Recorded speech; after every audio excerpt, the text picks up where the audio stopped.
नमस्कार जी, good morning. सबका स्वागत है हमारे इस मॉर्निंग बुलेटिन में। सुबह की तमाम बड़ी खबरें लेकर मैं आपके समक्ष हाजिर हूँ। देर रात 9:30 के बाद क्या क्या हुआ देश विदेश और प्रदेश में, और अभी आज दिन भर किन खबरों पे हमारी नजर रहेगी, इसका एक छोटा सा कैप्सूल लेकर मैं आपके समक्ष हाजिर हूँ। इससे पहले कि आप अपने ऑफिस पहुंचे, ये कैप्सूल न्यूज कैप्सूल आपकी नजर है, इसे आप शेयर भी कर दीजिए ताकि आपके जो दूसरे साथी हैं जो काम की व्यस्तताओं और दफ्तर और घर के बीच इसमें हैं, वो भी चलते चलते अपने मोबाइल पे इन खबरों को देख सके। बहुत बहुत शुक्रिया आप लोगों का। आप पंजाब के सीटीवी देख रहे हैं, मैं संजीव शर्मा हूं और आज की सबसे बड़ी खबर यह है कि बीजेपी के एक ठेकेदार विधायक ने करोड़ों का जीएसटी नहीं चुकाया।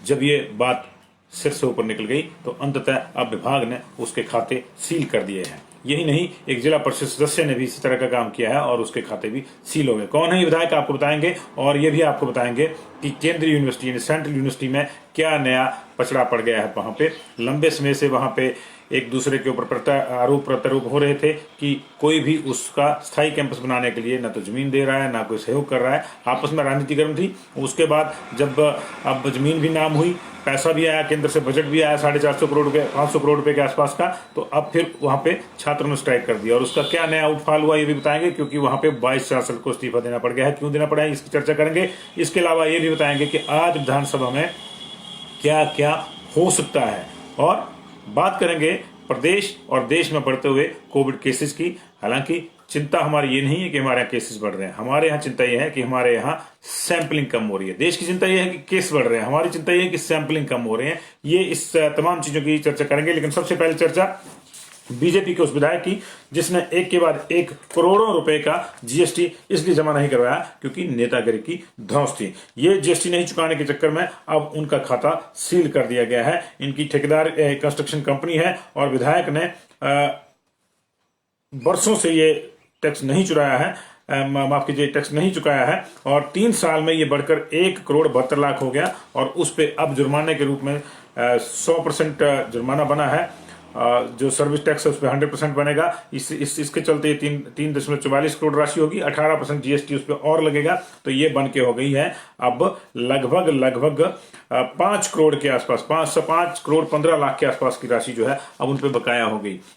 मामला सेटल कैसे होता है कैसे नहीं, इस पे सबकी ही नजर रहेगी अब, क्योंकि मामला हाई प्रोफाइल है। लेकिन बड़ी बात यह है कि बरसों से वो इसलिए नहीं चुका रहे थे टैक्स अपना, इसलिए जीएसटी नहीं दे रहे थे क्योंकि वो नेतागिरी की धौंस दिखाकर ये पैसा हड़पना चाह रहे थे और कोई दूसरी मंशा इसके पीछे नहीं है। हालांकि इस दौरान उनकी कंपनी की कंस्ट्रक्शन गतिविधियां लगातार जारी थी और कंपनी का जो ग्रोथ था वो लगातार जारी था। उधर जिला परिषद के एक सदस्य को भी 6 करोड़ रुपए का चूना लगाने के चक्कर में उनके भी खाते सील किए गए हैं। ये मामला भी नेताजी, ये वाले नेताजी भी ठेकेदार हैं और ठेकेदारी से जुड़ा हुआ ही ये मामला है। तो ये बीजेपी के एक बड़े नेता और जिला परिषद के एक नेता, ये जिला परिषद के नेता का उल्लेख नहीं किया गया कि वो बीजेपी के हैं या कांग्रेस के हैं, लेकिन वो भी हैं। तो नेताओं ने जिस तरह से देश का महत्वपूर्ण पैसा दबा रखा है, ये उसकी झलक मात्र है। अभी और कई खुलासे हो सकते हैं, उसको देखना होगा।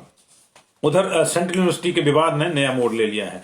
वहां पे लगातार छात्र, खासतौर से एबीवीपी जो बीजेपी की संबंधित छात्र इकाई है, वो मांगों को लेकर लगातार धरना प्रदर्शन कर रही है। पिछले 3-4 दिन से वहां कैंपस भी इस चक्कर में बंद कर दिया गया था। कल कैंपस खोल दिए गए, लेकिन छात्र इकाई के सदस्य सभी जगहों पर, देहरा में भी, शाहपुर में भी और धर्मशाला में भी कैंपस के बाहर धरने पर थे और उन्होंने स्टाफ को अंदर नहीं जाने दिया। इसलिए ऑनलाइन क्लासेस तो लगी, लेकिन ऑफलाइन जो पठन पाठन था वो सेंट्रल यूनिवर्सिटी में नहीं हो पाया। इसी बीच सेंट्रल यूनिवर्सिटी के कुलपति जो वाइस चांसलर हैं कुलदीप चंद्र अग्निहोत्री, उन्होंने अपने पद से इस्तीफा दे दिया। हालांकि उनका कार्यकाल पूरा हो गया था और वो लगातार एक्सटेंशन पे चल रहे थे पिछले 1 साल से। फरवरी 2020 में उनका जो कार्यकाल था पूरा हो गया, तो 1 साल से ज्यादा लगभग उनको हो गया था, 1 साल पूरा हो गया था उनको एक्सटेंशन पे चलते हुए। अब उन्होंने इस्तीफा दे दिया। माना यह जा रहा है कि ये इस्तीफा जो है इसी प्रकरण के चलते हुआ है, क्योंकि वो भी खुद पे जो है आरएसएस से जुड़े हुए हैं और खासतौर से एबीवीपी से जुड़े हुए नेता रहे हैं। ऐसी स्थिति में ये माना जा रहा है कि दोनों में जब मतभेद हुआ तो उससे खिन्न होकर उन्होंने ये इस्तीफा दे दिया। हालांकि ये भी चर्चा है कि उन्होंने अपनी सेटिंग कहीं और कर लिया और कहीं उनकी और नियुक्ति जल्द अनिकट भविष्य में हो सकती है। क्या होता है क्या नहीं होता है, लेकिन एक चीज जरूर हो रही है, वो हो रही है कि इस यूनिवर्सिटी में जो एकेडमिक माहौल है उसका सत्यानाश लगातार जारी है, लगातार, चाहे वो कोई भी बहाना हो, किसी का जेन्युइन बहाना भी होता है। ये नहीं हम कह रहे कि छात्रों का जो आंदोलन हो जेन्युइन नहीं है, वो जेन्युइन ही होगा, ये हम मान के चल रहे हैं। वो छात्रों की मांगों को उठा रहे हैं तो जेन्युइन ही होंगी, लेकिन जेन्युइन ये जो जिस भी तरह के आंदोलन है, जिस भी तरह की सियासत वहां पे होती है, उसके चलते लगातार वहां पे शैक्षणिक माहौल स्थापित करने में दिक्कतें आई हैं और अभी भी ये दिक्कतें दूर नहीं हुई हैं। कभी बड़े नेता आपस में टकराते हैं, कभी जमीन का चक्कर पड़ता है, कभी उसको ट्रांसफर करने का चक्कर पड़ता है, कभी नेताओं का अहम टकरा जाता है, कभी कहते हैं कि यहां नहीं वहां बनाएंगे, वहां नहीं वहां बनाएंगे। और इस सारी चींची पीपी में जो है ये सारा मामला इतना लटक गया है कि अभी तक स्थायी कैंपस इस विश्वविद्यालय को नहीं मिल पाया है, जबकि इसके साथ ही जो सेंट्रल यूनिवर्सिटीज अन्य जगहों पे घोषित हुई थी वहां पे फुल फ्लेज कैंपस बरसों से काम कर रहे हैं और बच्चे आराम से पढ़ रहे हैं। तो नुकसान किसका है? हमारा और आपके, हमारे बच्चों का। नेताओं का कुछ नहीं जाता, उनको सियासत करनी है, वो सियासत ही करते हैं। लेकिन जब सियासत इस तरह से महंगी पड़ने लगे समाज के ऊपर तो फिर सोच भी लेना चाहिए। मामला शिक्षा से ही जुड़ा है, शिक्षा की ही गुणवत्ता से जुड़ा हुआ है, शिक्षा के ही जो बंटाधार हो रहा है उससे जुड़ा हुआ है। क्यों बंटाधार हो रहा है, इसकी एक और नई झलक मिली है। प्रदेश के 65 निजी कॉलेज, माफ कीजिएगा, प्रदेश के 61 निजी कॉलेजों में जब ये जांचा गया कि प्रिंसिपल की योग्यता क्या है, प्रिंसिपल कितने पात्र हैं वहां प्रिंसिपल बनने के लिए, तो पता लगा कि 45 प्रिंसिपल ऐसे हैं अलग अलग कॉलेजेस के जो पात्र नहीं है प्रिंसिपल होने के लिए। ऐसा नहीं कि वो पढ़े लिखे नहीं है, वो पढ़े लिखे तो होंगे, लेकिन प्रिंसिपल की पोस्ट के लिए वो क्वालिफाई नहीं करते थे, लेकिन प्रिंसिपल बन गए क्योंकि या तो कॉलेज उनका था, या उनके किसी जानने वाले था, या फिर वो किसी नेताजी की सिफारिश पे थे। क्या था क्या नहीं था ये वक्त बताएगा, लेकिन ये एक बड़ी खबर है कि हिमाचल प्रदेश के 45 निजी कॉलेजों के प्रिंसिपल अपात्र करार दिए गए हैं।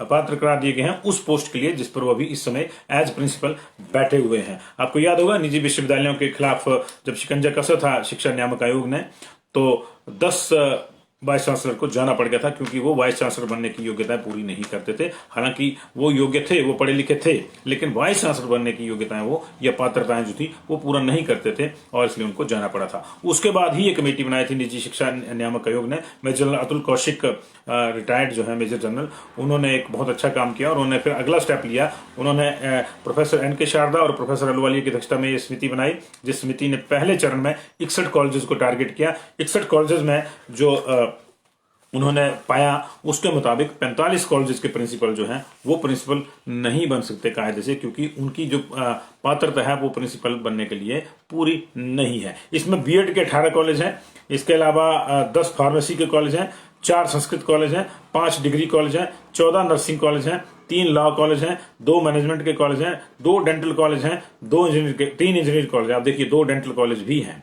वहां के प्रिंसिपल भी जो है ऐसे हैं जिनको कभी खुद दांत में दर्द होता होगा तो कहीं और दिखाने जाते होंगे। ये मतलब है इसका अपात्र होने का, क्योंकि वो सिर्फ पैसे वाले होंगे और पढ़े होंगे बीए एमए, ये हो सकता है ज्यादा भी पढ़े हों, लेकिन डेंटल कॉलेज के प्रिंसिपल की जो योग्यताएं होनी चाहिए वो उनके पास नहीं थी, उसके लिए वो पात्र नहीं थे। इसी तरह इंजीनियरिंग कॉलेज वाले भी, इसी तरह बीएड कॉलेज वाले भी, इसी तरह फार्मेसी वाले भी अपनी संबंधित स्ट्रीम से नहीं होंगे, जो कि वहां की एक रिक्वायरमेंट रहती है कि फार्मेसी कॉलेज है तो यहाँ के प्रिंसिपल को इस तरह की योग्यता जरूरी है।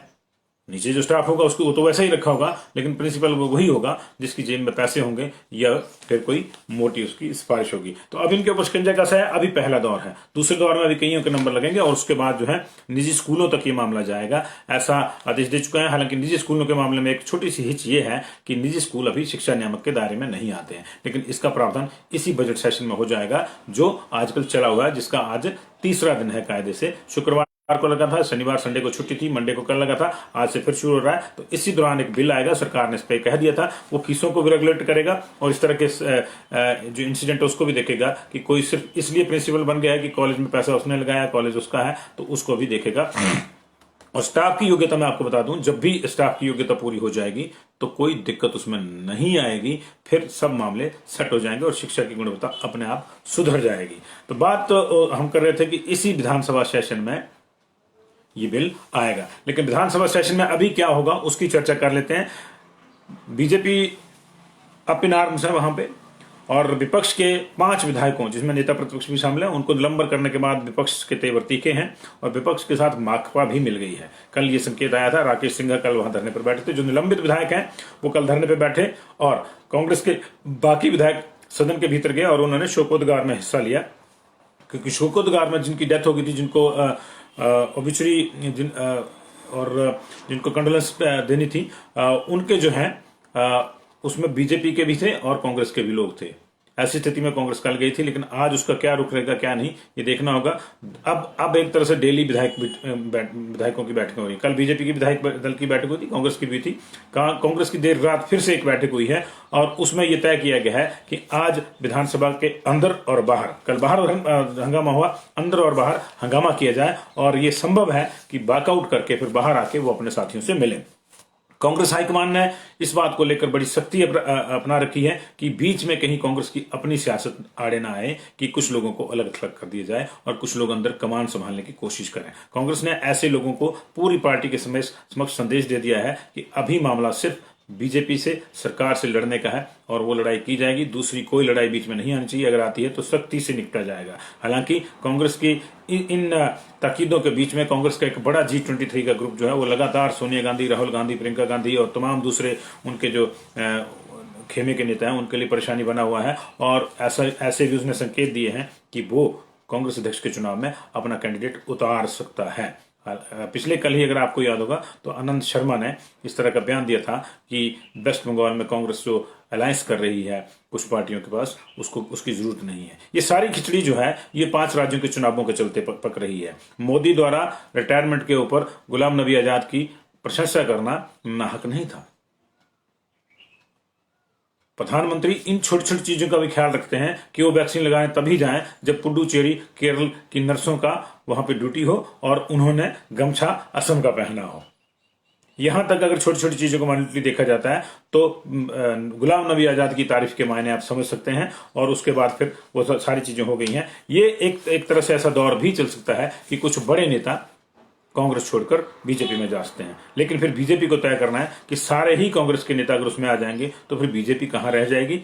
क्या वो सीजेपी नहीं हो जाएगी, कांग्रेस जनता पार्टी नहीं हो जाएगी, इसका भी खतरा है। और फिर उसके बाद क्या नई स्थिति लोग तय करते हैं देश की दशा दिशा, वो भी देखना होगा। लेकिन फिलहाल विधानसभा सेशन पे नजरें हैं। आज हंगामे के पूरे आसार हैं, अंदर बाहर हंगामा जारी रहेगा। उस हंगामे के बीच क्या स्थिति होती है क्या नहीं होती है, एक उम्मीद ये भी है कि आज शायद विपिन परमार जो विधानसभा के अध्यक्ष हैं वो दोनों दलों के नेताओं को बुलाकर फिर से कोई सर्वदलीय बैठक करवा के एक तरह से कोई प्रयास कर सकते हैं इसका हल निकालने का। क्योंकि कल राकेश सिंघा ने एक बड़ी इंपॉर्टेंट बात करी थी कि जब आपने इनका निलंबन किया था तो उसके बाद एफआईआर नहीं होनी चाहिए थी। अब एफआईआर हो चुकी है तो निलंबन वापस लीजिए। दो चीजें आप कर रहे हैं। आप इसका मतलब कि कहीं ना कहीं अपनी पोस्ट का, आप कहीं ना कहीं अपनी ताकत का इस्तेमाल गलत ढंग से कर रहे हैं और यही एक तरीका है कि अब बैठ के बात की जाए। क्योंकि बिना विपक्ष के सत्ता पक्ष की भी कोई इज्जत नहीं है और बिना विधानसभा में जाए विपक्ष का भी कोई औचित्य नहीं है। ये दोनों चीजें देखनी होगी। इन दोनों की लड़ाई में पिस कौन रहा है? मैं, आप और आम जनता।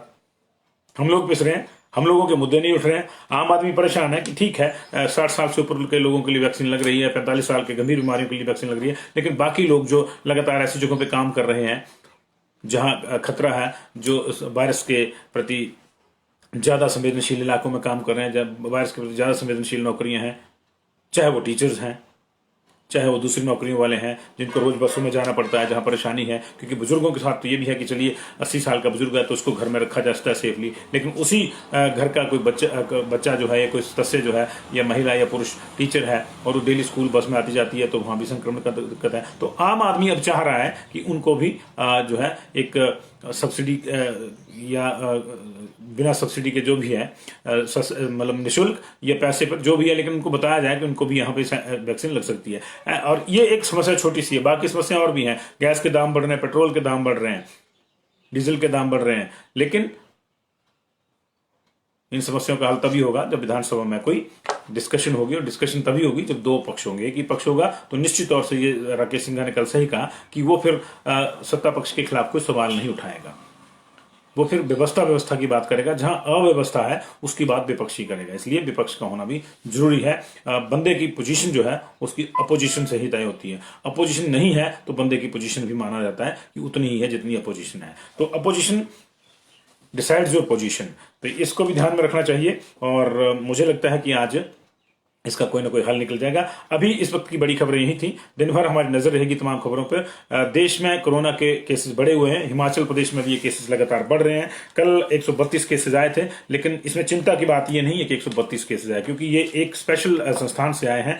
108 केस वहीं से आए हैं और बाकी हमारे पास उसको अगर घटा दें तो 24 केस है हमारे पास। उसमें उन 24 में भी जो 6 केस शिमला के आए हैं, उनमें से 5 केस जो हैं वो नर्सिंग कॉलेज के हैं, जहां ऑलरेडी उस संस्थान में 16 बच्चे पहले पॉजिटिव आ चुके हैं। तो ये उस लिहाज से देखा जाए तो ये समाज में हम कहें कि ये अलग अलग जिलों में, गांवों में, शहरों में कोई बहुत बड़ा संक्रमण सामने आया हो, ऐसा कुछ नहीं है। इसलिए घबराने की जरूरत नहीं है। चिंता की जरूरत यह है कि हमारे यहां सैंपलिंग कम हो रही है। सैंपलिंग कम हो रही है। परसों हमारे पास 996 हजार से नीचे सैंपल हुए थे। अभी कल हमारे पास सिर्फ 5035 सैंपल हुए हैं।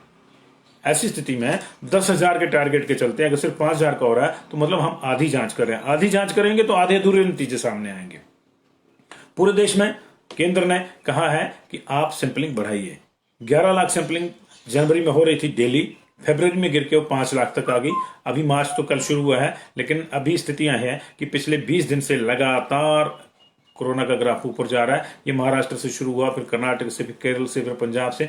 अब देश के 36 राज्यों और 36 में ऐसे 23 जो राज्य हैं और केंद्र शासित प्रदेश देश में, वहां पे 36 जो है जिले हैं महाराष्ट्र के। मैं थोड़ा सा इंटरमिंगल कर गया इसको। महाराष्ट्र के सभी 36 जिलों में और देश के 23 राज्यों और केंद्र शासित प्रदेशों में लगातार केसेस बढ़ रहे हैं। दिल्ली, उड़ीसा, उत्तराखंड, ये जो है महाराष्ट्र, कर्नाटक, केरल, छत्तीसगढ़, मध्य प्रदेश और पंजाब से आने वाले टूरिस्टों के लिए कोविड रिपोर्ट मैंडेटरी कर चुके हैं 15 तारीख तक के लिए। ऐसी स्थिति में अगर सैंपलिंग नहीं बढ़ाई जाती है तो चिंताएं हो सकती हैं। तो हमारे यहाँ चिंता कोरोना के केसेस बढ़ने की नहीं है, हमारे यहाँ चिंता कोरोना की सैंपलिंग कम होने की है और हम चाहते हैं कि ये सैंपलिंग हो जाए प्रॉपरली। तो बहुत बहुत शुक्रिया। दिन भर नजर रहेगी। विधानसभा में कुछ और चर्चाएं भी होंगी आज, उस पर भी नजर रहेगी। कितनी होती है, कितनी नहीं होती है, कब वॉकआउट होता है, कब नहीं होता है, इन तमाम चीजों पर नजर रहेगी। बहुत बहुत शुक्रिया। आपका दिन शुभ हो जी और आपको अच्छी अच्छी खबरें सुनने को मिले और दिन भर हम भी अच्छी अच्छी खबरें दिखाएं। बहुत बहुत शुक्रिया इसके लिए। जुड़े रहिए। एकदम से हमारा लाइव, एकदम से हमारी कोई सूचना आप तक पहुंचे, इसके लिए आप हमारा पेज लाइक कर दीजिए, बेल आइकन दबा दीजिए और यूट्यूब पे भी आप इसको जो है सब्सक्राइब करके बेल आइकन दबा दीजिए। तुरंत प्रभाव से जैसे हम लोग लाइव होंगे, हमारा कोई दूसरा साथी लाइव होगा तो आपको वो सूचना एकदम से मिल जाएगी। उसे आप शेयर भी कर दिया करें ताकि आपके दूसरे साथियों को भी जो आपके साथ जुड़े हुए हैं उनको भी ये सूचना मिल जाए और इस तरह से आप भी एक पत्रकार के रूप में उन तक खबरें पहुंचाने का काम कर पाए। बहुत बहुत शुक्रिया आप लोगों का। Good day.